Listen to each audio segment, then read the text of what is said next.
Hey, what's going on, guys? This is Colin Hexer here, and welcome to another FM experiment. Today's experiment is basically me setting up the database so that Asia has become a footballing powerhouse. So they develop really good regions, they excel in overseas competitions, and I just want to see which countries come out the best, whether in 30 years time they'll actually be any good at all. Before we get into this experiment and before I see any results, I just want to go through some context as to why I want to do this experiment. In Asia, there's only really 3 countries that are pretty good at football. You have Korea and Japan, of course, and China is up and coming. They have a lot of money flowing in their leagues. They have a lot of population as well. So China just wants to get right into soccer right now. They're not really good right now, but I can see them becoming quite good in about 10 years time really. Then you have other countries like Thailand who's pretty good, but not quite there yet. But generally speaking, football isn't really a popular sport in Asia, and we're not really good at it for a number of reasons actually. Because first of all, it's a very physical sport, and genetics isn't very kind to us. We're typically quite short and not very bulky as compared to our Western counterparts. If you look at some of the famous Asian footballers right now, like Song Heung-min and the Liverpool guy Minamino, they're quite slight in physique, and they typically rely on their technical ability and their speed really to perform on the pitch. If I remember correctly, there's also a Leicester striker. He's quite famous for moving into space rather than muscling his way out of trouble when it comes to scoring goals. So he'll always find himself in a place where he can score goals when there's no defenders over there. So we're not very genetically blessed. The other thing is that climate isn't very kind to us. Usually football is really good in countries where it's not that fucking hot and humid. I'm not sure what the climate is like in South America, but in Singapore, you can just step out of your house and you start sweating. It's just not good for doing any kind of outdoor sport. And then you have things like culture where football isn't generally regarded as something that you should be doing in your life. If you go into sports, you're kind of a failure. A lot of people don't actually go into sports despite having talent in it. They just play it for fun and then they just go into a typical office job. And that kind of leads into the next point, which is about finances. A lot of Asian countries are kind of impoverished. They don't have a lot of funding, and their football associations are kind of corrupt. And that's kind of what happens in India. A lot of Indians are complaining about how their football association is completely incompetent. There's no funding, there's no good academy going on. People can't get a decent pay, and they're just moving on to more viable jobs. And I mean, it kind of goes back to how there's no interest in the sport, there's no one going to stadiums anymore, so they can't get any money that way either. So those are kind of 4 reasons why football has never been really good in Asia. And I hope to see that change soon. The game is evolving, it's more tactical, it's more about tactics nowadays. It's not really about muscling your way out of trouble. It's not really out of brute force anymore. And I think a lot of countries are also trying to get their way out of their situation right now. So that's the context. I'll just go show you guys what I've did to the nations and clubs. So for example, let's look at Croatia. So here's the country interface. I went to the nation details and I changed stuff over here. So one of the first things I changed was the state of development. I changed it from most of them were third world states or developing states. I changed it to developed states. And then in the financial power, economic power, I changed it to anywhere between 12 and 18. As well as over here, I changed the maximum attendance to the maximum, which is 150,000. So what that does is it basically means that there's no cap to how many people can attend the game. So if the country gets really good at football and they're attracting large crowds, then the attendance just keep going on and on and on. I don't know what FA patients and foreign manager likelihood does, or just left it alone. Then if you go to the facilities, I changed the expansion capacity to 150,000. So that basically means that if they have a lot of, they're filling out the stands and they want to expand the stadium, they can. Then this is the most important part, generate the players. I changed it to anywhere between 120 and 180. Put it on the upper side because I wanted to speed things up. So things will kind of happen in 30 years. Otherwise you'll be here all the time. So tactical attributes, rival nations and language, I just didn't change at all. So those are the changes I did on the nation level. I also changed things on a club level. So if you look here, the reputation, some of them I changed to somewhere between 7,000 or 10,000, but I didn't touch all of them. And that kind of just results in them being able to buy players overseas and sell them. And I also changed the maximum club attendance for the same reason. Finances I didn't touch, I didn't give them any sugar daddies or any budget or anything like that. facilities, I also changed the expansion capacity to 150,000. Same reason. And then as for training facilities, youth facilities, junior coaching, and youth recruitment, sometimes corporate facilities, I just changed all of them to somewhere between 12 to 20.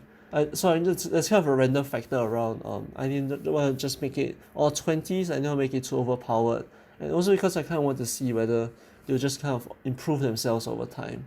I load out the big 5 leagues, all of the Asian leagues I can load, which is China, India, Malaysia, Korea, Singapore, Indonesia, Hong Kong as well. I don't think there's Japan here. On top of that, I also loaded Croatia and Belgium, so that the Asian nations can have some players to buy and some countries to sell to. Because these leagues their players are typically cheaper and they command a lower price, so it can be kind of a ladder for them to climb in. I realized that Singapore clubs started buying a lot of Croatian players on the free, so that's kind of worked out. So that's an introduction done and out of the way. I have a list of countries to go through, and we'll just kind of go through all the countries by FIFA club FIFA ranking level. Sorry. So we'll start with the worst countries and we'll work out to the best countries. So the worst country on the list right now is Laos. Laos is sitting in this is the Filipino one. Laos is such a shit country that the first thing that comes out is literally the Filipino club. Anyway, Laos sits comfortably in 208th place and they have no regions right now of note. I don't think I've ever seen one. I checked in a couple of times. I haven't ever seen a Laos player ever show up here, and I think that's true for all the other countries I'll show you, like Mongolia. There's no players here. Bhutan, no players. Sri Lanka, no players either. There's also Bangladesh, no players either. And finally, the last club country to have absolutely nothing happen is Timor-Leste. Although I think they're called East Timor in this one actually. Wait, they actually have a new player here. I didn't notice. Is he a good player or? No, not really. It's quite shit actually.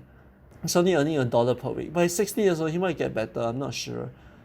He's a new player. He just came out, so. But his appearances are kind of rubbish, so I'm not sure if this guy will actually be any good here. So those are the rubbish nations that have actually absolutely done nothing. East Timor is the best of the lot with 187th place, but I wouldn't rest too much hope in these guys. But then we come to an interesting nation in Macau actually, if I can find him right here. Macau has actually generated a couple of very good players, but as far as I know, they've never made it out of Macau. I think the problem is that no one actually scouted Macau. No one actually knows the country exists and they have a good footballing thing going on, and the two good players have just vanished actually. They aren't even here in the Legends tab or anything like that. Just not here anymore, and they're replaced by this guy who isn't very good at all. But the guy I found was a striker, and he has like lots of stats over 10 and things like that. I wish I took a screenshot, but anyway, looks like Macau is not very good at all. You can kind of see what I've done here. But they rest in 186th place right now, just above Timor-Leste. And then we come to Myanmar, which actually has some regions over here. So we're actually moving on to the territory where we can actually see changes happening. So they're currently in 177th place, and we look over here, they have players that have a value of $6.75 million, and they're currently in their domestic club, Aya Yawadi United. Kyo Tun, I have no idea how to pronounce that, sorry, I'm not Cambodian. But look at his stats are fucking amazing. So if I take a look here, you can see his stats are all pretty damn good. So you can see the problem is that there's no one scouted Myanmar, no one's gonna buy him. He's 27 years old, and anyone could actually use him, He could be very successful anywhere overseas, but no one scouted him, no one wanted to buy him. So then we have Ong Min Chun, who's currently at Guangzhou Evergrande, also very fucking good stats. It's a defensive midfielder. He can play in a couple of positions actually. And then we have Zhou Ang, who's currently playing with Suwon Blue Wings in Korea right now. He's up and coming. He's pretty damn good for an 18-year-old. So Yeah, so that's kind of a preview of what we're gonna get to. There's gonna be a lot of crazy regions in the later stages, but right now we're just kind of easing in. We're currently in 177th place right now. So the next place coming up is Cambodia actually. Um, Cambodia has a really cool flag, and fortunately they don't have any top players or anything like that. There's no regions or anything like that. But we'll get to something really cool in a bit, and that's their club here, Survey Rank. We're not going to go into clubs and competitions yet. I'll show you guys that in a bit. For some reason they don't have any good players, but the clubs are doing really well in competitions. So stick around. I'll show you guys that in a bit. We'll just move on right now to a very surprising nation in Nepal actually. Nepal are 156th place and they have lots of fucking regions. At first I wasn't sure what would happen, but they're making it right now. Look, the values are not very good right now, but well, if you take a look at their stats are pretty decent actually. They're not anything to blow your socks off because I mean he's 27 years old right now. There's not much room to grow, but this is pretty fucking good for Nepalese actually. If you look at his career stats, he started off at Ulsan Hyundai. He was sold to Gyeongnam FC for 8.5k before he went to Suwon for 47.5k. So it was at K-League for his entire life. There are a couple of others in I think Hong Kong, and this is in Hong Kong as well. We have Parya Prakash, who's doing okay I guess. They're not very good I think. But yeah, Nepal is actually doing pretty decently. And they're sitting 156th place against above countries like Cambodia, Myanmar, and all those countries that were at top have performed better. But yeah, it's really cool. You can see, because it's nice to see like this cool little flag being actually employed in the game actually. I don't think you've ever seen the flag actually used in not regular playtime. So next up we have North Korea actually. North Korea actually had a very slow start. Nothing actually happened in the first few years, but look at them right now. They have lots of good players at clubs like Montpellier FC, HSC, sorry. One thing you'll notice is that a lot of Asian players filter through French clubs for some reason. But so this is no different for this guy who started off at his home club at Kiwanja before moving on to Montpellier. And he has made a couple of appearances since then. Pretty good. He hasn't conceded a lot of goals. But if you look at his stats, his height is only 180 cm, but he has pretty good stats in balance, agility and acceleration. Pretty good at handling. Not very eccentric. No, he's a pretty good goalkeeper overall. He's only 19, he can still grow. And then we have also Choi, who is a striker actually. He's quite short. He's pretty good at first touch and aggression. Pretty damn fast as well. But yeah, his stats are not that good, but pretty impressive for North Korea efforts. You also have this guy, yeah, pretty decent. Look at his stats here, pretty decent spread around here. He's been in the game for a long time. He's 27 years old. Has he ever stepped out of the club? No, he's a one club man. So that's North Korea, pretty impressive effort. So we're gonna move on to the Philippines, who has actually been pretty good RL. They have a lot of good players playing overseas. Like they have that goalkeeper, and they have and actually in the style database you can see that they have quite a number of real players playing overseas. And anyway, Philippines have been doing quite well. They're the first one to breach the 100th world ranking right here. So if you look at the top players, the highest valued player is Mark Cecilo at Ross County. He's currently playing in Let's Broke Championship in Scotland. He's made a lot of appearances. He started off at Celtic. If you look at his stats, he's pretty damn good. Really good first touch and everything. He's a striker, and he has actually scored quite a number of goals actually. His height is quite good, and I guess he has lots of great physical stats, pretty good mental and technical abilities as well to match. So Filipinos are actually quite good here. We also have lots of players at Real Betis and VfB Stuttgart. Gregorio, who's 19 years old in midfield. Pretty good stats as well. So yeah, Philippines are actually quite up and coming. They've had a slow start as well, but I think if I give it a few more years, they might actually keep going up actually. But we're gonna move on to a very disappointing nation in India. India sits in 95th place, which is very disappointing. I expected them to be as good as China eventually. considering their population and considering all the extra help I've given them. But they just in 95th place. They don't have a lot of good regions. They have a lot of regions, but not a lot that are very good. We have this guy FC Lorient, 5.5 million value. 22 years old, another striker, pretty decent spread. Very very fast apparently. Pretty decent height. Scored a decent amount of goals. Not too much to shout about. We have Rohit Ghosh over here, who's currently at St Johnstone, also in Let's Rock Premiership in Scotland. Again, decent spread of stats. Not a lot of goals also actually, but he's an attacking midfielder, right? He's got a lot of assists. Only not a lot, but look at his average rating. But this is in the Asian confederations, all the cups actually. So I don't actually have the Scottish league loader, so I can't really see their stats. But this guy is in Eredivisie, which I can actually see because I've loaded the Dutch league actually. So you can see his season stats over here. He's actually scored not a lot actually, but he's a defender, and you can see his ratings are pretty not that stellar actually. He's done well in the Asian cups and shit like that, but in the Eredivisie he's only doing 6.68. So he's 25 years old and he should be doing a lot better, and his stats are not that fantastic. So that's India, not very good at all. Sitting 95th place. And there's actually a couple of countries that are doing better in India, and these are very surprising countries indeed. So we'll start with Hong Kong. Look at that, they're sitting 86th place. They actually the league load up, so I mean India has their own league load up, so I expect them to do a lot better. Like Hong Kong here is doing, since that the league is load up, they can get a lot more regions, they can simulate their own league and things like that. But anyway, Tung Ho Chan is contracted to Central Coast Mariners in the A League in Australia right now. Horrible stats, but very good physical.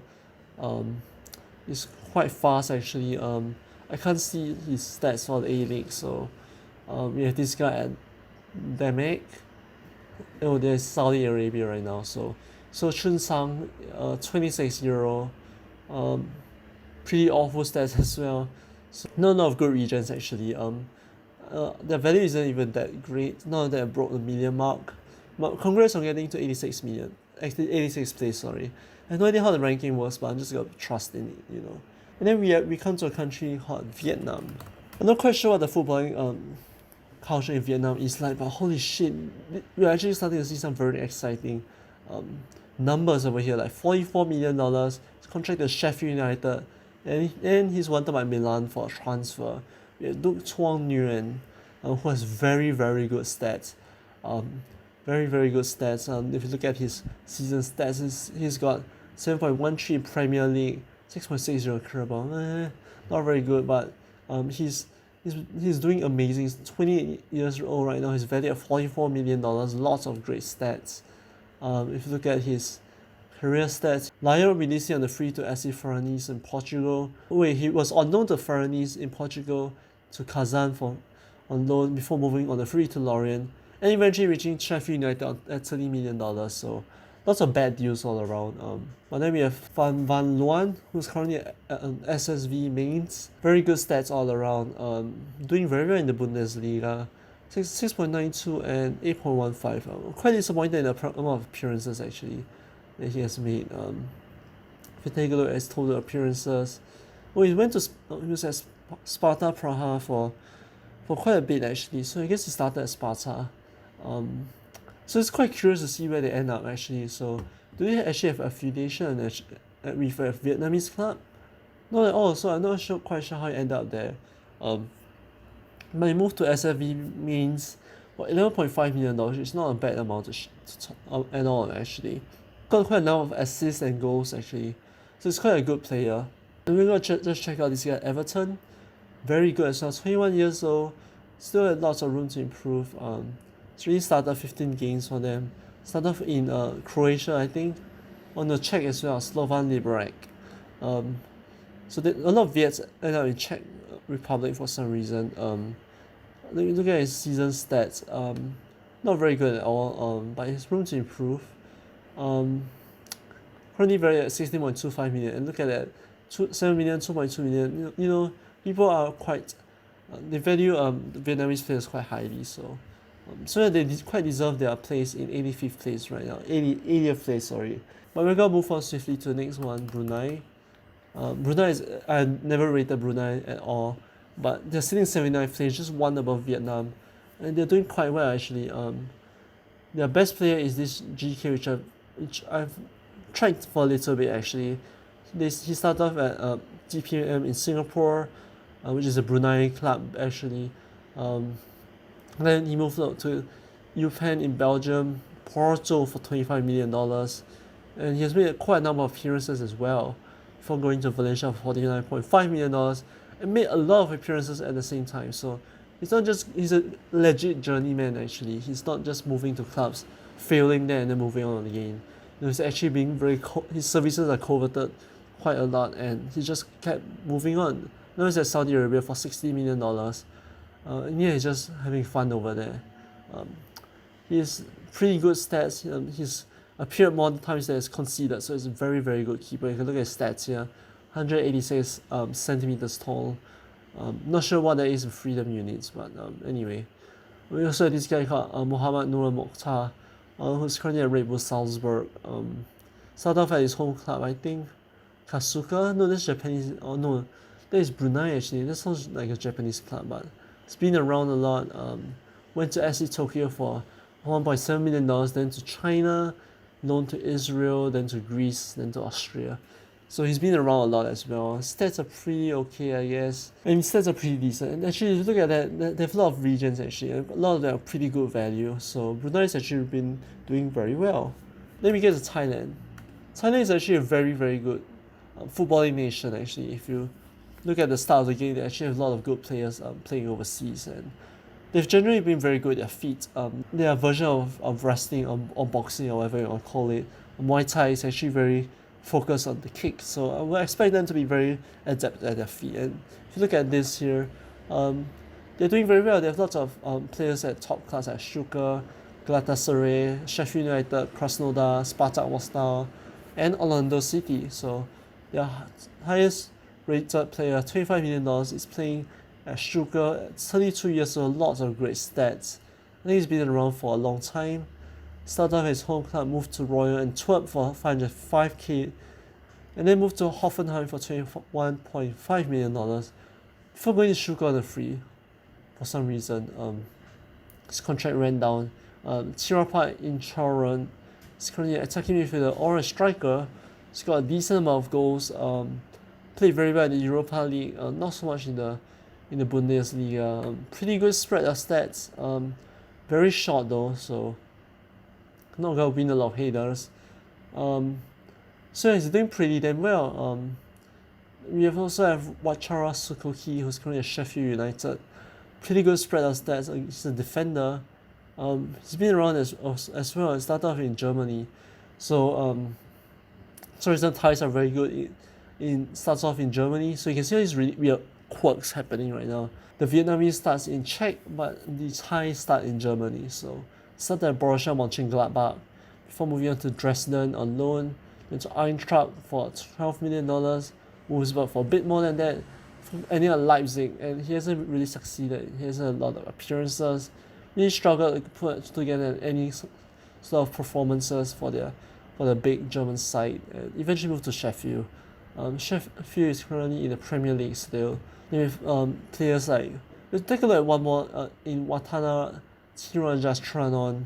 Not very good stats here, so he started at Borussia Dortmund, moved on to Union Berlin, and then to Galatasaray. He's doing much better here.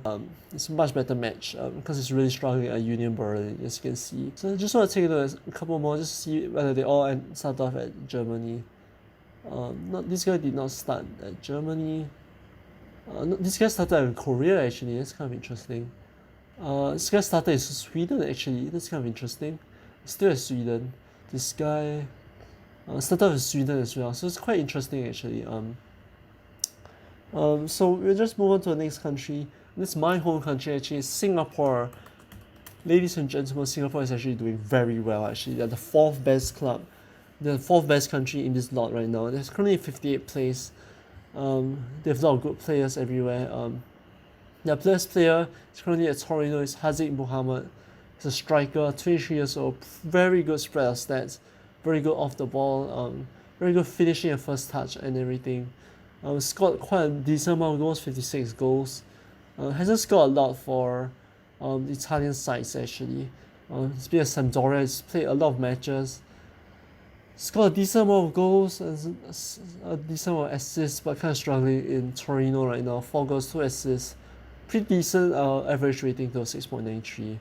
He moved from Hogang to Sampdoria for 2.2, before moving to Torino for $20 million.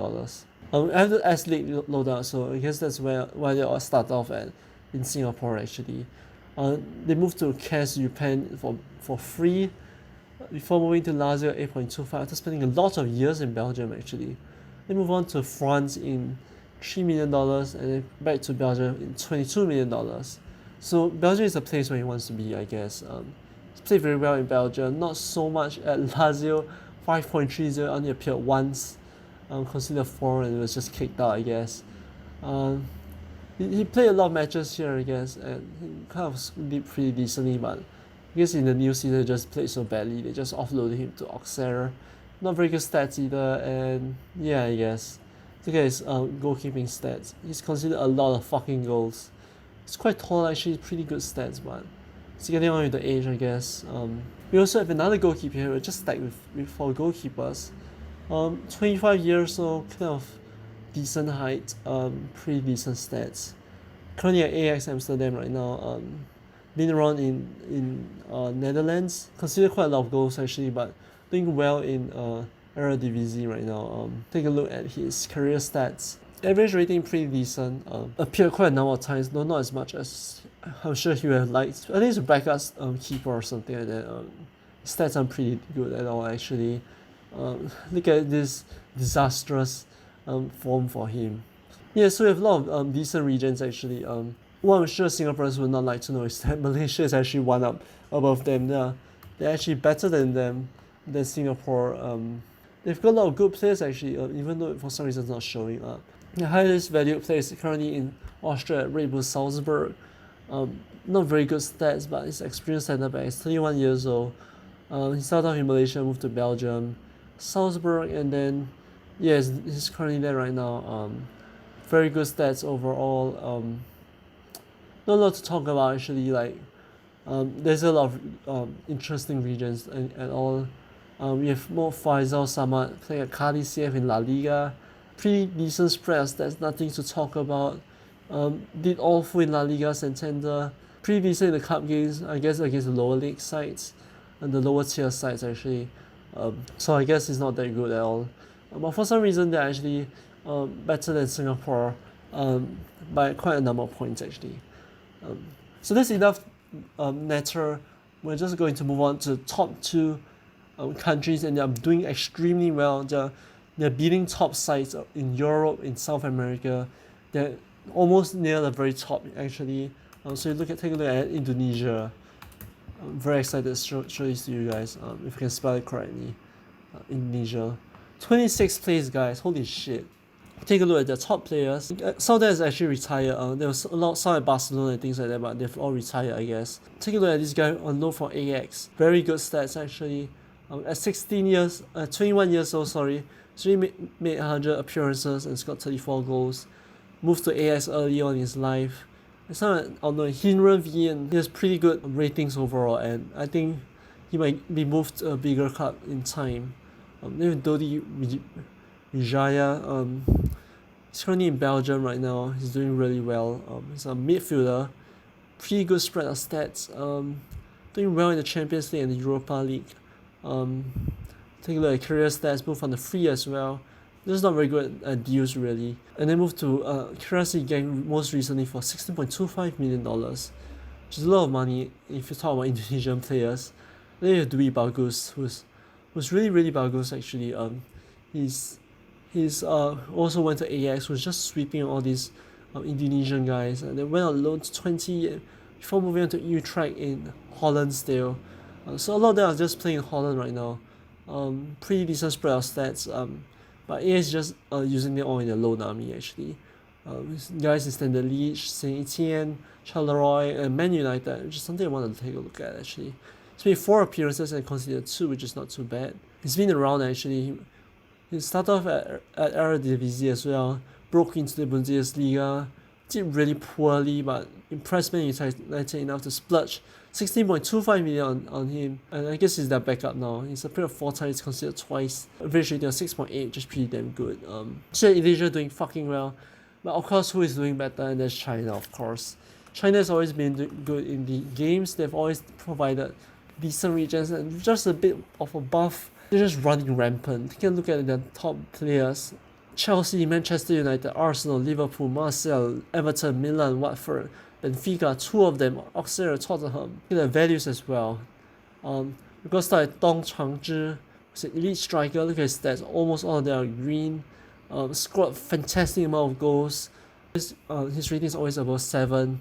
Went to Chelsea from Southampton for $70 million.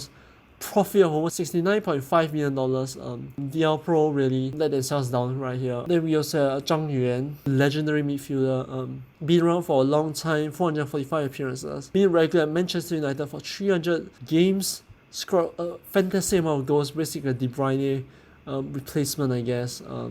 His average ratings, now we gotta check, man, it's just fucking great.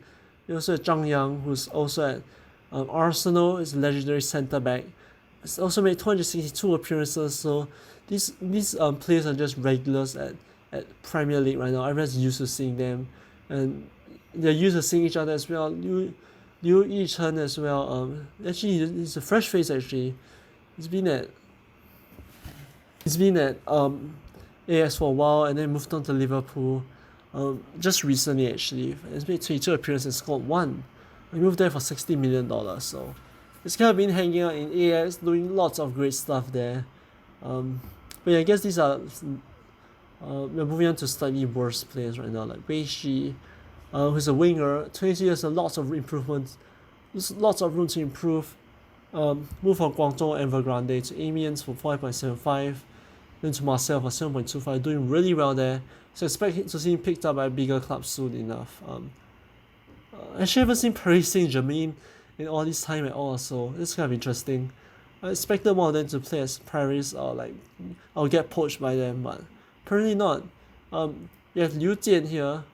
Where is he? Liu Jian, currently injured, enthusiastic centre back, 22 years old only, doing fucking well, playing for Toffees right now. Was at Shanghai before moving to Troyes for 9, and to Everton for 50. Doing decently, not too fantastic, but I mean it's Everton, I guess. You can't pull off a really good performance while we're with Everton. But yeah, I mean if you take a look here, they're all fucking good. All the stats are very, very nice actually. So yeah, that's all the countries that I've edited. Come back next time. I'll show you guys what happens in the East Asian Cup and all the club competitions. I'll show you guys all the history that's been done. So see you guys next time.